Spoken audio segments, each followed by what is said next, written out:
আল্লাহ রসুল বলেন, ও আমার উম্মত, বনি ইসরায়েলের জামানায় এমন একটা লোক ছিল, এমন একটা লোক যেই লোকের সন্তান নাই। ওই লোকের স্ত্রীও মারা গেল, সন্তান সন্ততি নাই। একটা লোকটা শুধু এককভাবে বেঁচে আছে, কোনো ভাই বোন কেউ নাই, সবাই ইন্তেকাল করেছে। অনেক ধনাঢ্য পরিবারের বড় লোক মানুষ। ওই লোকের সন্তান নাই, দেখলো আমার সন্তান নাই, স্ত্রী নাই, ভাই ব্রাদার আত্মীয় স্বজন আমার কেউ নাই, কিন্তু আমার দূর প্রতিবেশীর একটা ভাতিজা আছে। ওই ভাতিজাকে নিয়ে আসলো, নিয়ে নিজের সন্তান বলে লালন পালন শুরু করে দিল। এমন কাহিনী বাংলাদেশেও দু একটা আছে না? না, নিজের সন্তান হয় না, দত্তক নিয়ে সন্তান পালন করে। বনি ইসরায়েলের লোকটা অন্যের সন্তানকে নিজের ভাতিজাকে নিয়ে সন্তান বলে গণ্য করলো। সব কিছু দেখভাল করার জন্য সন্তানকে নিয়োগ দিল, কিন্তু সন্তানের মাথায় শয়তান এসে এমন করে একবার কুমন্ত্রণা দেয়, চিন্তা করে তোর চাচা মরলে সব সম্পত্তির মালিক হবি তুই, সব সম্পত্তি যদি তাড়াতাড়ি পেতে চাস তোর চাচারে মেরে ফেল। শয়তানের বুদ্ধিমতো একদিন রাত্রিবেলা চিন্তা করলো, তাই তো চাচারে যদি হত্যা করা যায় সমুদয় সম্পত্তির মালিক হব। আস্তে করে উঠে দেখে চাচা ঘুমন্ত অবস্থায় বিছানায় রয়েছে। রাতের বেলায় গিয়ে মুখটা চাপা দিয়েছে, গলা চাপা দিয়ে জায়গার মধ্যে হত্যা করলো। চাচাকে হত্যা করার পর অস্থির হয়ে গেল, এখন আমি লাশটা করব কি? ভাতিজা চিন্তা করলো, লাশটা অন্য একটা বাড়ির মানুষের সামনে ফেলে আসি, সবাই মিলে তাকে অপরাধী বানাবে। লাশটাকে প্যাকেট বন্ধ করলো, আস্তে করে ঘাড়ে করলো। চাচার লাশটা অন্য একটা মানুষের বাড়ির সামনে গেটে রেখে আসলো। নাউজুবিল্লাহ বলেন, নিজে হত্যা করলো, নিরপরাধ একটা মানুষ তার বাড়ির সামনে লাশটা রেখে আসছে, নিজে হত্যা করে অন্যের নামে মামলা চালায়া দেয়। বনি ইসরায়েলের জামানায় ছিল, বর্তমানে আছে না? না, নিজে হত্যা করছে কিন্তু নিজে দায় স্বীকার করে নাই, অন্যরে অপরাধী বানায়, আছে না? নাই। সেই যে বনি ইসরায়েলের লোকটা এবার চলে গেল ভাতিজা চাচাকে রেখে। সকাল যখন হয়ে গেল, প্রত্যুষে লোকজন যখন আনাগোনা বাড়লো, দেখলো কি ব্যাপার, বস্তাবন্দি কি আছে দেখি তো। সবাই মিলে লোকালয় হয়ে গেল, লোকটার কফিন খুলে দেখা হলো, কাপড় চোপড় সরালো, দেখলো একটা লাশ। সবাই চিনতে দেরি আর বাকি হলো না, চিনে ফেললো ধনাঢ্য ওই ব্যক্তিটা মারা গেছে। বাড়ির মালিককে ডেকে আনা হলো, দরজায় নক করা হলো, খটখট। বাড়ির মালিক বাইরে আসলো, সবাই মিলে তারে বলল, বেটা হত্যা করছো, আবার বাড়ির সামনে লাশ রাখছো, বেরিয়ে আয়। সবাই মিলে তাকে ধস্তাধস্তি করে বের করে আনলো।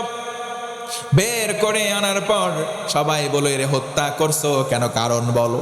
বাড়ির মালিক তো কিছুই জানে না। সকালবেলা বের হয়ে দেখে বাড়ির সামনে লোক, আবার দেখে নিজের গেটের সামনে একটা লাশ, ডেকে বলে, আল্লাহি আমি কিছুই জানি না। লোকজন চিন্তা করলো না। ওই সময় ভাতিজা দৌড়ে আসে, এসে বলে, আমার চাচারে এই বেটা মারছে, ওরে ধরো, ওরে ধরো। চাচারে ও মারছে, হত্যা করছে নিজে, অন্যরে আবার ফাঁসায়া দেয়। কথা বলেন ঠিক কিনা? চাচারে হত্যা করছে, আবার অন্যরে ফাঁসায়া দেয়। নিরীহ নিরপরাধ মানুষটারে গ্রেপ্তার করা হলো। ওই নিরপরাধ মানুষ গোত্রের প্রধানদের কাছে বলল, আল্লাহি আমি হত্যা করি নাই। সবার ভিতরে গুঞ্জন উঠলো, যেই লোকের নামে অপবাদ দেওয়া হলো, এই লোক হত্যা করতে পারে না, এই লোকের ব্যাপারে কি করা যায়? জামানার নবী মুসার দরবারে চলে যাও, জোরে কোন সুবহানাল্লাহ। বিচারটা সেখান থেকে কনভার্ট করে মুসা নবীর কাছে যাওয়া হলো। মুসা নবী আলাইহিস সালাম, যার উপাধি ছিল কালিমুল্লাহ, আল্লাহর সঙ্গে কথা বলতেন। জোরে বলা যাবে একবার সুবহানাল্লাহ, আরো জোরে একবার বলেন আল্লাহু আকবার। হযরতে মুসা নবী বসে আছেন, ওই গোত্রের লোকজন গিয়ে বলে, মুসা দেখো তো লোকটাকে হত্যা করা হয়েছে, অমুকের বাড়ির সামনে পাওয়া গেল লাশটা, এখন তুমি বিচার করো।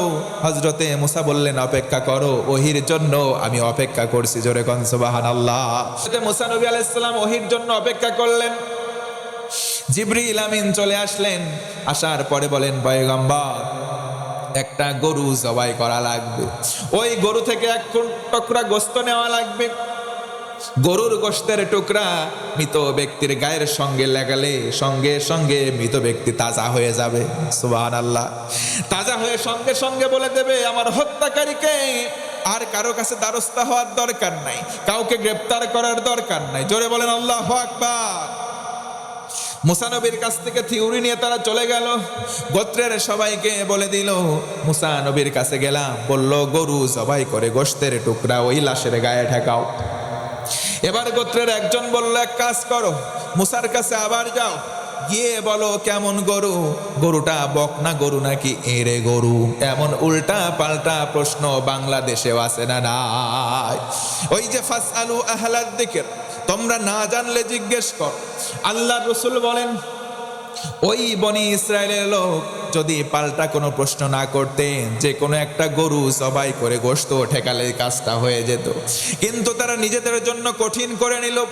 এবার নবী মুসার কাছে যাই, গিয়ে বলে, মুসা বলো তো গরুটা কি হবে, ছেলে গরু না মেয়ে গরু? মুসা নবী আবার খামোশ হয়ে গেলেন, ওহির জন্য অপেক্ষা করলেন। আবার এসে বললেন, যাও একটা বকনা গরু জবাই করো। বকনা গরুর কথা শুনে তারা বলল, ঠিক আছে ভালো কথা, বকনা গরু জবাই করব। ওই গরুর গায়ের রং কেমন, গায়ের রংটা শুনে আসো। আবার তারা জটিল করে নিল। নবী মুসা বললেন, এই রঙের একটু হলুদ মেটে। জোরে কোন আল্লাহু আকবার। আবার চলে আসলো, যাও যাও মুসার কাছে আবার যাও, গরুর বয়সটা কেমন হবে, ছোট হবে, বৃদ্ধ হবে নাকি মাঝারি হবে? শয়তানি প্রশ্নের ভিতরে আছে না নাই? আরো জোরে বলেন আছে না নাই? নবী মুসার কাছে আবার যাওয়া হলো। আল্লাহ রব্বুল আলামিন এমন একটা বর্ণনা দিলেন, বর্ণনা অনুযায়ী আর গরু কোথাও খুঁজে পাওয়া গেল না। জোরে কোন আল্লাহু আকবার। ওই বর্ণনার গরু কোথাও খুঁজে পাওয়া গেল না। অনেক কষ্টের পর অনেক দূরে একটা গরুর সন্ধান মিলল, কিন্তু সহজে ওই লোকটা গরু বিক্রি করবে না। বলল, গরু বিক্রি করতে পারি, এই গরুর অনেক দাম।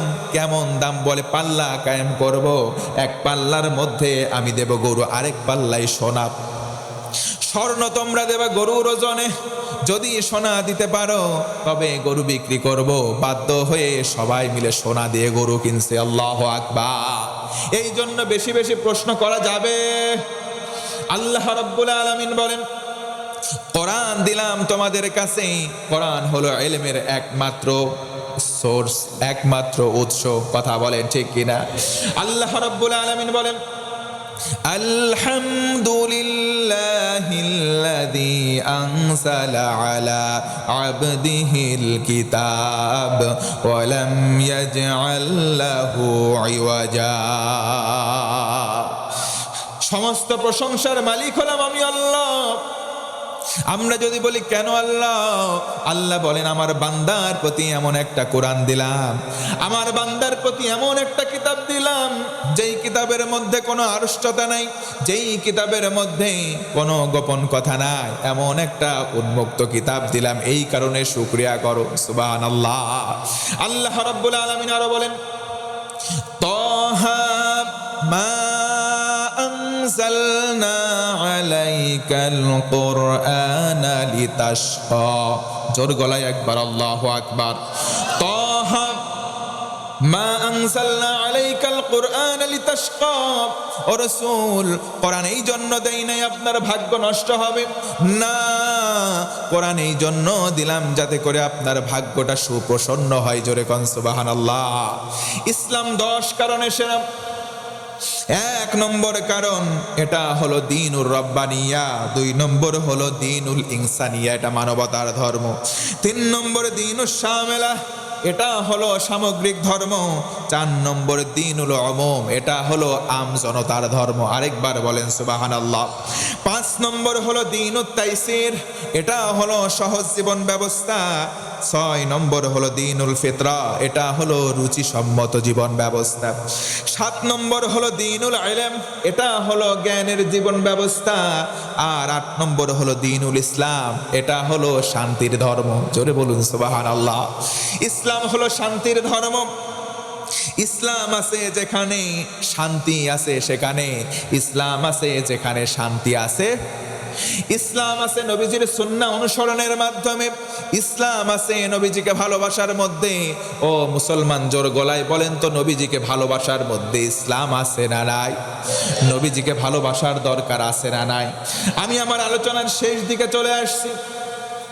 আর আর মাত্র 2টা পয়েন্ট। ও মুসলমান বলেন তো, মেহেরবানি করে ভালো করে বলেন, সত্য করে বলেন, আপনারা কি বিরক্ত হচ্ছেন? শেষের দিকে আসছে, আর পয়েন্ট বাকি আছে কয়টা? কিন্তু আমার মুসলমান ভাই, গভীর মনোযোগ। নবীর সুন্নাহ অনুসরণের মধ্যে, নবীজিকে মোহাব্বতের মধ্যে বলেন তো দেখি শান্তি আছে না নাই? আল্লাহ রসুলকে ভালোবাসতে হবে ইনশাআল্লাহ। পড়েন, কেমন করে ভালোবাসবেন একটা উদাহরণ দেব, দিয়ে আমার আলোচনা শেষ করব ইনশাআল্লাহ। আল্লাহ রসুলের একজন সাহাবী, নাম হলো হযরতে আলী রাদিয়াল্লাহু তাআলা আনহু। আল্লাহ রসুলের আপন চাচাতো ভাই ছিলেন, আবার রসুলের জামাই ছিলেন। আল্লাহু আকবার। হযরতে আলী রাদিয়াল্লাহু আনহু একদিন, 2 দিন, 3 দিন, ধারাবাহিক 3 দিন হয়ে গেল, পেটের মধ্যে কোনো দানা পানি নাই। গভীর মনোযোগ দিয়ে কথাগুলো শুনতে হবে ভাইয়ারা আমার। 3 দিন হয়ে যায়, হযরতে আলীর পেটের মধ্যে কোনো খাবার পানি পড়ে নাই। নবীজির সন্ধানে বের হলেন, কোথায় রসুল? মসজিদে চলে গেলেন, পেলেন না। বাড়ির দরজায় কড়া নাড়লেন, সালাম দিলেন, আসসালামু আলাইকা ইয়া রাসূলুল্লাহ। ওগো নবী, বাড়িতে আছেন নাকি? একবার সালাম দিলেন, কোনো জবাব পেলেন না। দ্বিতীয়বার সালাম দিলেন, আসসালামু আলাইকা ইয়া রাসূলুল্লাহ। ওগো নবী, ঘরেতে আছেন নাকি? কোনো জবাব পেলেন না। আবার সালাম দিলেন, ইয়া রাসূলুল্লাহ, ঘরে আছেন নাকি? কোনো জবাব পেলেন না। মন ভারা আক্রান্ত হলো, মস্তক অবনত চিত্তে বাড়ি থেকে পেছন ফিরে চলে আসবেন। অন্তিম লগ্নে একেবারে শেষ সময় ঘরের ভেতর থেকে আওয়াজ এলো, বাবা আলী, তুমি কেন আসছো? তোমার শ্বশুর নবীজি তো বাড়িতে নাই। আম্মা জান খাদিজাতুল কুবরা তাহেরা রাদিয়াল্লাহু তাআলা আনহা আল্লাহর রাসূলের কথা বললেন, ও বাবা আলী, তুমি কেন আসছো? তোমার শ্বশুর নবীজি তো বাড়িতে নাই। হযরতে আলী বললেন, আম্মা জান, আমি আসছি কারণ হলো আমি আলীর পেটে 3 দিন কোনো দানা পানি পড়ে নাই। 3 দিন আমি আলী কোনো খাবার খাই নাই, এই জন্য নবীজির কাছে আসলাম। আম্মা জান খাদিজাতুল কুবরা ডেকে বললেন, বাবা আলী, তাড়াতাড়ি বাড়িতে ফিরে যাও। তুমি 3 দিন খাও নাই, মাত্র 3 দিন। তোমার শ্বশুর আজকে কমপক্ষে 7 দিন খাই না। আজকের দিনে কষ্ট সহ্য করতে পারেন নাই। আজকের দিনের প্রত্যুষে সকালবেলায় নবী আমার পেটের মধ্যে পাথর বেঁধেছে। পাথর বেঁধে কোথায় যেন চলে গেছে। বাবা আলী, তাড়াতাড়ি বাড়ি ফিরে যাও, তোমাকে তোমার শ্বশুর কোনো খাবার দিতে পারবে না। হযরতে আলী হাউমাউ করে কান্না শুরু করলেন। বললেন, আম্মা জান, আমি আমার নিজের জন্য কান্না করি না, কান্না করি আমি রসুলের জন্য। জোরে বলুন সুবহানাল্লাহ। আমি আলী 3 দিন খাই নাই, 3 দিন দানা পানি নাই। আমি তো রসুলের কাছে খাবার চাইতে আসি নাই। কেন আসলা? আল্লাহ রসুলের সাহাবী আলী বললেন, ও আম্মা জান, 3 দিন খাই নাই, নবীজির কাছে খাবার চাইতে আসি নাই। আমি আলীর পেটে যখন ক্ষুধা লেগে যায়, 3 দিন হোক, 5 দিন হোক, আর 4 দিন হোক, আমি আলীর পেটের মধ্যে যখন ক্ষুধা লেগে যায়, দৌড়িয়া মসজিদে যাই, নবীজির চেহারা মোবারক একবার দেখি, সঙ্গে সঙ্গে ক্ষুধা নিবারণ হয়ে যায়। আজকেও গেলাম মসজিদে, নবীজিকে দেখতে পাই নাই, এই জন্য ঘরে কড়া নাড়লাম। আল্লাহু আকবার। সাহাবীরা কেমন মহাব্বত করতেন, নবীজির চেহারা মোবারক দেখতেন, ক্ষুধা নিবারণ হয়ে যেত। আমরাও সেই নবীজিকে ভালোবাসতে চাই কি চাই না? জোরে বলেন, চাই কি চাই না? সেই নবীজিকে আমরা মহাব্বত করব ইনশাআল্লাহ। আল্লাহর নবীজি একদিন বসে আছেন, সাহাবীরাও সামনে বসা, একজন পিছন দিক থেকে আসলেন, নবীজির কাছাকাছি বসলেন, নবীজিকে আরজ করলেন, মাতা সাআতু ইয়া রাসূলুল্লাহ। নবীজি জানতে চাই, বলেন তো কিয়ামত কবে সংঘটিত হবে? আল্লাহর রাসূল মুস্কি একটা হাসি দিলেন। জোরে কোন আল্লাহু আকবার। আল্লাহর রাসূল বললেন, ভালো কথা, কিয়ামতের কথা জিজ্ঞেস করেছে, মা ইস্তা'দাতা লাহা, আগে বলো কিয়ামতের জন্য তোমার আমল কেমন, তোমার প্রস্তুতি, তোমার পুঁজি কেমন, আগে বলো। এবার সাহাবী বললেন, না লা কাসীরিম মিনাস সালাতি, তেমন কোনো নামাজ নাই, ওয়ালা মিন সাওমিন, তেমন কোনো রোজা পালন করি নাই, ওয়ালা মিন সাদাকাতি, ওগো নবীজি, তেমন কোনো আমি দান করি নাই, নামাজ পড়ি নাই, দান করি নাই, রোজাও করি নাই, ওয়ালাকিন্নি, তবে ইয়া রাসূলুল্লাহ একটা কাজ করছি। কি কাজ করছো? ইন্নী উহিব্বুল্লাহ ওয়া রাসূলাহু, জোরে কোন সুবহানাল্লাহ। আমি তেমন কোন আমল করতে পারি না ওগো নবীজি, কিন্তু কলিজার চাইতে আল্লাহ আর রাসূল আপনাকে ভালোবাসি। সুবহানাল্লাহ। আল্লাহ রাসূল বললেন আর কোনো টেনশন নাই, আর কোনো ভয় নাই, দুনিয়াতে যার সাথে যার মোহাব্বত, সাহাবীরে শোন, তার সাথেই তার কিয়ামত, তার সাথেই তার জান্নাত। জোর গলায় বলেন সুবহানাল্লাহ। নবীজিকে ভালোবাসার দরকার আছে না নাই? ও মুসলমান বলেন, ইসলাম ধর্ম পেলাম, এই ইসলাম যে সেরা, সেরা হওয়ার কারণ কয়টা? আরো জোরে বলেন কয়টা? 9 নম্বর কারণ হলো দ্বীনুল ওয়াসাতিয়া। এটা হলো ভারসাম্য দিন। এই দিনটারে ব্যালেন্স পূর্ণ করেছেন কে? এই ধর্মটা একদিকে হেলে দেয় না। এই দিনটা এমন দিন, যেই দিনটা উঁচু করে দেয় না, যেই দিনটা নিচু করে দেয় না। দিনটার নাম হলো ইসলাম। জোরে বলেন কি? 10 নম্বর হলো দ্বীনুল ওদুহ। এটা হলো স্পষ্ট দিন। এই স্পষ্ট দিনের ভিতরে কোনো ভেজাল আছে নাকি? জোরে বলেন আছে? কোনো ভেজাল নাই। ওদুহ, ইসলামের মধ্যে যা কিছু বিধান আছে সব কিছু স্পষ্ট। জোর গলায় একবার বলতে হবে আল্লাহু আকবার। আমি জানতে চাই মা বোনেরা কি আছে? হ্যাঁ, বসছে তারা? প্যান্ডেল করা আছে কোথায়? তাহলে যে আপনাদের ওয়াজ শেষ হয়ে গেল, 10টা পয়েন্ট, মা বোনদেরকে বঞ্চিত করব? কিছু বলার দরকার আছে না? না ভাই, 12টা বেজে গেছে। এমন 5টা আমল আছে, এদিকে তাকান, 5টা মিনিট সময় দেন, দেওয়া যাবে? আমার পরে বড় হুজুর আছে, আমার পরে বড় হুজুর আছে। কোন হুজুর? তবারক হুজুর।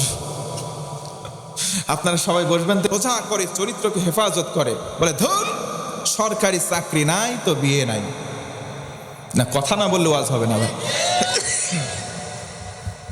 বিয়ে দেবে কোথায়?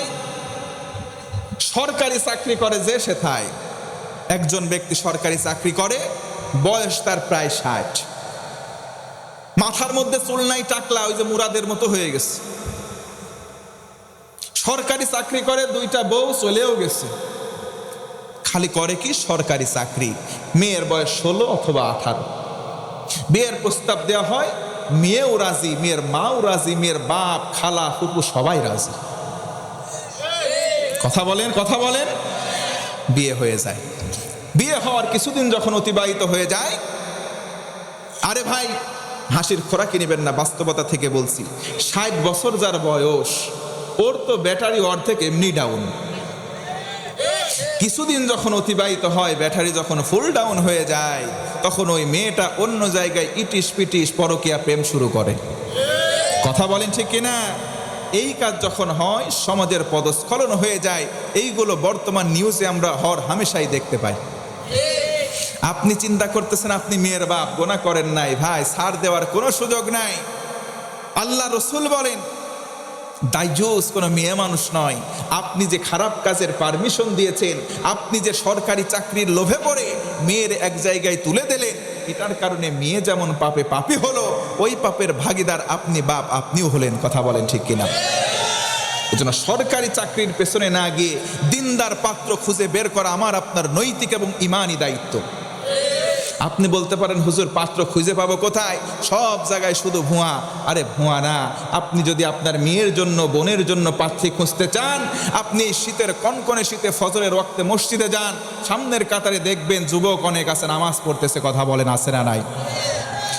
ওই সমস্ত মানুষ আল্লাহর দায়িত্বকে যারা অবহেলা করে নাই, ঠিক মতো আদায় করেছে আল্লাহর আমানত, আপনি মনে রাখবেন আপনার মেয়েও তার কাছে দিলে আমানতের মতো দায়িত্ব সঠিকভাবে পালন করবে।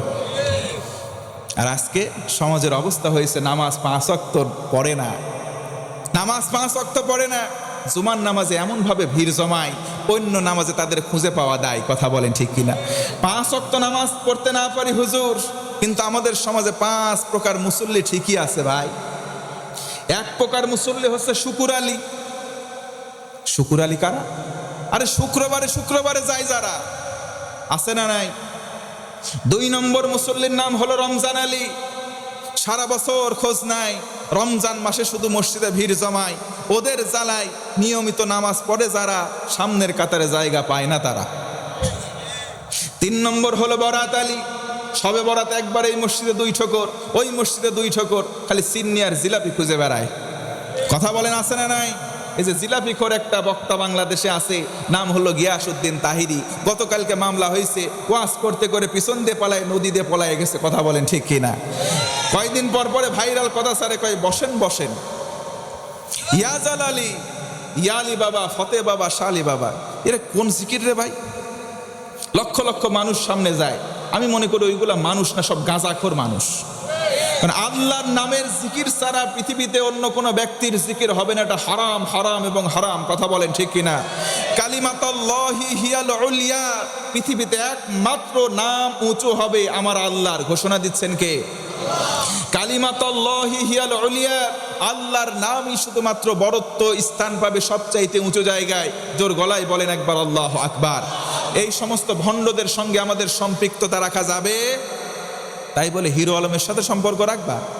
এই যুবকদের সম্পর্ক হয়ে গেছে এমন, তাহিরির গানকে ডিজে বানাইয়া, হিরো আলমের গানকে ডিজে বানাইয়া এখন এমনভাবে তারা আচার আচরণ শুরু করছে, কানের মধ্যে ইয়ারফোন, রাস্তা দিয়ে যাবেন কোনটা খাম্বা আর কোনটা মানুষ বোঝা দেয়। খাম্বার মাথায়ও তার, ওদের কান দিয়েও দেখবেন তার বের হয়ে আছে। কথা বলেন না মুসলমান, ঠিক কিনা? আবার দেখবেন রাস্তায় এক জায়গায় 3-4 জন বসে আছে, দেখবেন মোবাইল হাতে, ডিট ডিট ডিট, মার মার মার। কথা বলেন ঠিক কিনা? তো এইগুলা কাজ করতেছেন, ফেরেশতা যখন আপনারে পাবে কবরের মধ্যে, শব্দরাম ডিপ ডিপ ডিপ ডিপ ঠিকই হবে। কথা বলেন ঠিক কিনা? আল্লাহ রাব্বুল আলামিন আমার যুবক যুবতী ভাই বোনদের যেন ইসলামের জন্য কবুল করে, পড়ে না আমিন। কি খেলে? ফ্রি ফায়ার আর পাবজি আছে না নাই? এই ফ্রি ফায়ার আর পাবজি খেলে না? এইগুলাও খেলে। আবার মেয়েরা ছেলেরা তো এখন ফেসবুক, হোয়াটসঅ্যাপ, ইনস্টাগ্রামে আরে বয়ফ্রেন্ড আর গার্লফ্রেন্ডের চ্যাটিং শুরু করছে। আছে না নাই? অনেক ছেলে আছে মেয়ের নামে আইডি খোলে। যুবকরা কথা কয় না কেন? কয় কথা কব কেমনে হুজুর, খুলে যে আমি নিজেই বসে আছি। অনেক মেয়েরা ছেলের নামে আইডি খোলে। আরে শোনো, এরে ওরে ফলো দিয়ে রাখবা না। কয়দিন আগে আমাদের দাঈ ইলাল্লাহ, সারা বাংলার খ্যাত মুফতি আমির হামজা ভাই একটা কথা বুঝাতে গিয়ে একটা বিশ্ব সুন্দরীর নাম বলে ফেলেছে। পৃথিবীতে শ্রেষ্ঠ চেহারার অধিকারী কারা, হাওয়া আলাইহা সালামের উপমা দিতে গিয়ে তিনি বলেছেন পৃথিবীতে বর্তমান সময়ে বিশ্ব সুন্দরীর তালিকায় টপে কে আছে তার নামটা তিনি বলে ফেলেছেন। বোঝাতে গিয়ে তিনি বলেছেন যে পৃথিবীর বিশ্ব সুন্দরী এগুলো কিছুই না আমাদের আদি মাতার কাছে। কথা বলেন ঠিক কিনা? এর নামটা উদাহরণ দিতে গিয়ে বলেছে, এক শ্রেণীর আলেম ওলামা বলতেছে তাহলে কি এই আমির হামজা কি ওইগুলোর পেছনে লেগে আছে? ভাই, এইগুলোর পেছনে লেগে থাকতে হয় না। এখন এমন এমন গান ভাইরাল হয়, এমন এমন মানুষের নাম ভাইরাল হয়, এগুলো জানার জন্য পড়াও লাগে না, দেখাও লাগে না, রাস্তায় চললেই তার কানে চলে আসে এমনিতেই। কথা বলেন ঠিক কিনা? তো কে বিশ্বসেরা অলরাউন্ডার হইল, বিশ্বসেরা গোল্ডেন বুট পাইলো, এখন এটার জন্য কি খেলা দেখা লাগে? খবরের পাতায় দেখা যায় কি যায় না? আর যারা ফেসবুক চালায় এমনিতেই তো দেখা যায়। কথা বলেন ঠিক কিনা? যুবকরা এখন গান বলতেছে, আমি সাগরের ঢেউ থামাবো শুধু ভালোবাসা দিয়ে, আমি পাথরে ফুল ফোটাবো আমার ভালোবাসা দিয়ে। মুরব্বীদের বলবে এমন গান বললে জুতা পায়ে রাখবেন না, পিটায় শাট করে ফেলবেন। কথা বলেন ঠিক কিনা? তেতো লাগতেছে ভাই, কথাগুলো তেতো লাগতেছে। সাগরের ঢেউ থামাতে পারে একজন, তিনি কে? জোরে বলেন না কে? তাহলে যেই গানের ভিতরে শিরকিয়াতের গন্ধ থাকে সেটা কখনো মুসলমান ঘরের সন্তান হতে পারে না। কথা বলেন ঠিক কিনা? সাগরের ঢেউ থামাতে পারে একজন, আওয়াজ করে বলেন তিনি কে? ইতোপূর্বে আমরা দেখছি বাংলাদেশে এমনও কিছু মানুষ আছে বলে আমরা করোনার চাইতেও শক্তিশালী। ঘূর্ণিঝড় আসতেছে, আমরা প্রস্তুতি নিয়ে আসি সেনাবাহিনী নিয়ে, ঘূর্ণিঝড়কে মোকাবেলা করবো। জোরে কর নাউজুবিল্লাহ। ওদের থেকে এই সমস্ত কথাগুলো শিল্পীরা শিখছে, বানাইছে, আমাদের যুবকরাও গান গাওয়া শুরু করছে। এ যুবক, তোমাদেরকে হাতে পায়ে ধরি, এইগুলা গান তোমরা বলবা। জোরে বলেন, বলা যাবে? আমার যুবতী বোন অনেকে আছে কলেজ বিশ্ববিদ্যালয়ে পড়ুয়া, এই বোন তোমাকে বলছি আমিও বিশ্ববিদ্যালয়ের থেকে শেষ করে আসছি। আমরাও যদি ওখান থেকে এত সুন্দর খোলামেলা পরিবেশ, ওইখানে গিয়ে যা ইচ্ছা তাই করা যায়, কোনো গার্জিয়ানও দেখে না, শিক্ষকরাও কিছু বলে না। আমরা যদি ওখান থেকে ইমানটাকে ধরে রেখে বের হয়ে আসতে পারি, এখনো পর্যন্ত ইস্তেকামত থাকতে পারি, তোমরা কেন পারবা না? মানুষ ইচ্ছা করলে সবই পারে, কথা বলেন ঠিক কিনা? তবে কলিজার মধ্যে যদি তাকওয়া নামক সফটওয়্যার একবার ইনস্টল করে নেন, এই তাকওয়ার কারণে একটা মানুষ পাপের সুযোগ পেয়েও সে পাপ করবে। এমন 5টা আমল আছে, ও মা, ও বোন, ও যুবক ভাই, ও যুবতী বোন, তোমাদের নিমিত্তে আমি বলে যাই, নবী আমার বলেন এমন 5টা আমল আছে, যেই 5টা আমল কেউ যদি করে, আমার আল্লাহ বলেন আমি আল্লাহ তারে ভালোবাসি। আরো জোরে বলেন, কয়টা আমল? আমার বন্ধুগণ মনোযোগ বাড়ান। এমন 5টা আমল, যেই 5টা আমল যদি কোনো বান্দা করতে পারে, আল্লাহ রসুল বলেন সরাসরি আল্লাহ তাদেরকে ভালোবাসবে। নাম্বার 1, 1 নম্বর হলো হুব্বুন নাস, মানুষ হয়ে মানুষকে ভালোবাসেন। ও মুসলমান শোনেন, মানুষ হয়ে মানুষকে ভালোবাসতে হবে, তবে অবশ্যই হালাল ভালোবাসা, হুব্বুলিল্লাহি, আল্লাহর জন্য নিবেদিত, আল্লাহর জন্য কাউকে ভালোবাসেন, আল্লাহর জন্য কারোর সঙ্গে সম্পর্ক সেট করেন। হালাল ভালোবাসা লাগবে, হারাম ভালোবাসা নয়। আজকে যুবক যুবতী, বয়ফ্রেন্ড গার্লফ্রেন্ড যারা হয়, এটা হলো সরাসরি হারাম ভালোবাসা, কথা বলেন ঠিক কিনা? ভালোবাসতে হবে স্বামীদেরকে বলছি, নিজেদের স্ত্রীদেরকে, কথা বলেন ঠিক কিনা? কিন্তু মুসলমান ভাই, অনেক স্বামী আছে এমন নিজের বউকে ভালোবাসে না, ভালোবাসে শালীকে, কথা বলেন আছে রারাই। আবার অনেক স্ত্রী আছে স্বামীকে ভালোবাসে না, স্বামীকে ঠিক মতো সহ্য করে না। অনেক বউ আছে তারা দেবরকে ভালোবাসে, কথা বলেন ঠিক কিনা? এইগুলো ভালোবাসা নয়। আল্লাহ রসুল বলেন হুব্বুন নাস, মানুষকে ভালোবাসুন কিন্তু আল্লাহর জন্য। জোরে বলুন সুবহানাল্লাহ। আল্লাহ রসুল বলেন আল্লাহ যখন কাউকে ভালোবাসেন, নাদা জিবরিল, জিবরিল ফেরেশতাকে ডেকে বলেন আমি আল্লাহ অমুক গোলামকে ভালোবাসি। ও জিবরিল শোনো, তুমি ওই গোলামটাকে ভালোবাসো। ওই ফেরেশতা তখন সব ফেরেশতার সামনে এসে দাঁড়ায়, এসে বলে ফেরেশতা মণ্ডলী শোনো, আমি তোমাদের লিডার, আল্লাহ ওই বান্দাকে ভালোবাসেন, আমি জিবরিল ভালোবাসি, তোমাদের দায়িত্ব দিলাম ফাআহিব্বুহু, তোমরা সবাই তাকে ভালোবাসো। নবী আমার বলেন সবাই মিলে লোকটাকে ভালোবাসেন, আর যাকে ফেরেশতারা ভালোবাসেন, আর রব্বুল আলামিন ওই বান্দার সম্মান দুনিয়াতে বাড়ায় দেয়। জোরে বলুন সুবহানাল্লাহ। আল্লাহ রব্বুল আলামিন যাকে ভালোবাসেন, ওই ব্যক্তির সম্মান বাড়ে, আর যেই ব্যক্তির সম্মান বাড়ে, আল্লাহ রসুল বলেন তাকে আল্লাহ জান্নাতের জন্য উপযুক্ত করে। জোরে কোন সুবহানাল্লাহ। 1 নম্বর আমল হলো হুব্বুন নাস, মানুষকে ভালোবাসুন। 2 নম্বর হুব্বু সিমাইল কোরআন, 2 নম্বর বেশি বেশি কোরআন শুনুন। কোরআন শোনার দরকার আছে না নাই? আজকের সমাজে মানুষ গান শোনে, উপন্যাস শোনে। অনেকে আছে বলে হুজুর ভূত এফএম শোনা লাগবে। ভূত এফএম শোনা যাবে, অন্য মানুষের সঙ্গে চ্যাটিং করা যাবে না। চ্যাটিং করতে হবে রবের সঙ্গে। চ্যাটিং করার মাধ্যম হলো কোরআন কারীম। একটা বার উঁচু গলায় বলেন তো আল্লাহু আকবার। কোরআনের একটা নাম হলো কালামুল্লাহ। কালামুল্লাহ মানে হলো আমার আল্লাহর কথা। কেউ যদি কোরআন পড়ে অথবা কোরআন শোনে, সে যেন সরাসরি আল্লাহর সঙ্গে কথা বলল। জোরে বলুন সুবহানাল্লাহ। 2 নম্বর হলো হুব্বু সিমাইল কোরআন। 3 নম্বর আমল হলো ইত্তেবাউস সুন্নাহ, আল্লাহর রাসূলের সুন্নাহকে অনুসরণ করতে হবে। সুন্নাহ আছে যেখানে শান্তি আছে। আজকে আমাদের জবানে মোবারক আমরা সবাই বলি ফুটাই, আমরা সবাই রসুল সেনা ভয় করি না, বুলেট বোমা, কথা বলেন ঠিক কিনা? কিন্তু ওই লোকটার মুখের দিকে তাকাবেন, দেখবেন সুন্নতি দাড়ি নাই, কথা বলেন আছে না নাই? এইগুলো মানুষ, তাদের জবানে একরকম কথা, অন্তরে আরেক রকম কথা। এর নাম মুসলমান হতে পারে না, মুনাফিক।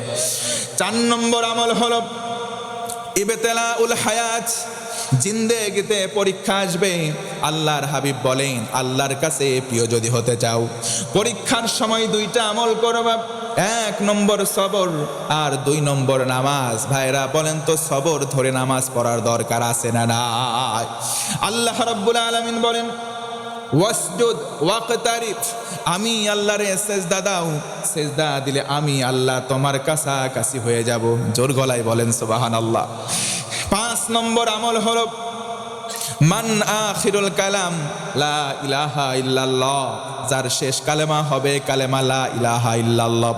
মৃত্যুর সময় সন্ধিক্ষণ যখন ঘনিয়ে আসবে, ওই সময় যার জবানে কালেমা প্রকাশ পাবে, আল্লাহর রাসূল বলেন তারে আল্লাহ সরাসরি ভালোবাসবেন। সুবহানাল্লাহ।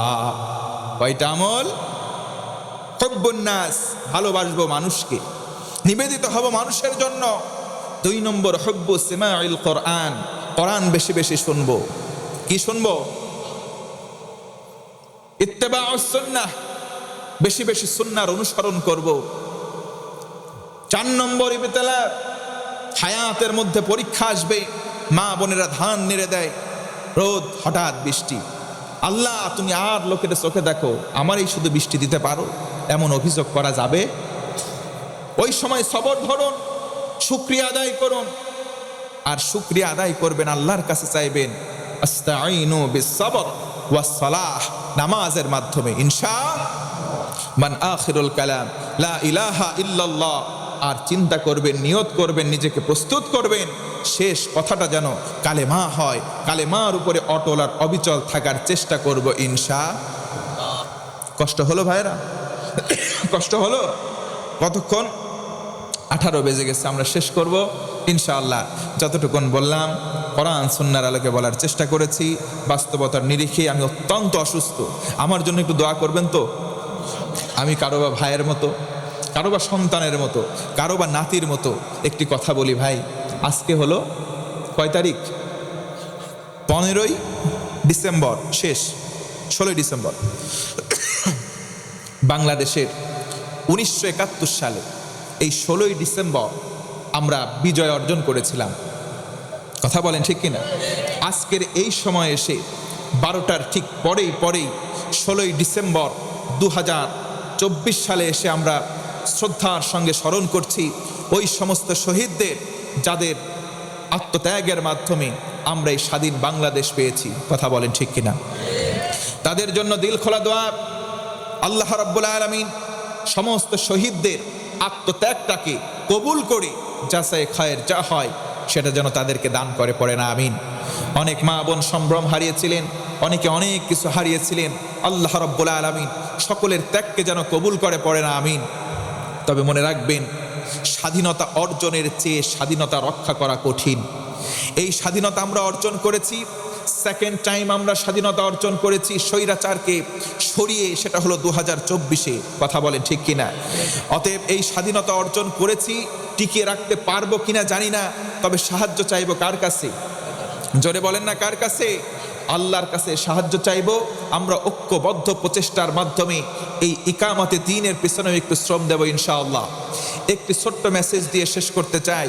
আইয়ুবীর শাসন, বঙ্গবন্ধুর ভাষণ, জিয়া খেটেছিল খাল, এরশাদের ছিল নানাল তাল, ফখরুদ্দিন মঈনুদ্দিন সব ঘোড়ার ডিম দেখা শেষ, একবার বাকি আছে শুধু দেখতে চাই আল কোরআনের বাংলাদেশ। কথা বলেন ঠিক কিনা? সব দেখা শেষ। আল্লাহর কাছে দোয়া করি এই তাহাজ্জুদের ওয়াক্তে, আল্লাহ একটাবার অন্তত কোরআন দিয়ে বাংলাদেশ চললে কেমন লাগে আমরা দেখতে চাই, তুমি কবুল করো। আরো আসতে বলেন আমিন। আল্লাহ কবুল করে, জোরে কোন আল্লাহুম্মা আমিন।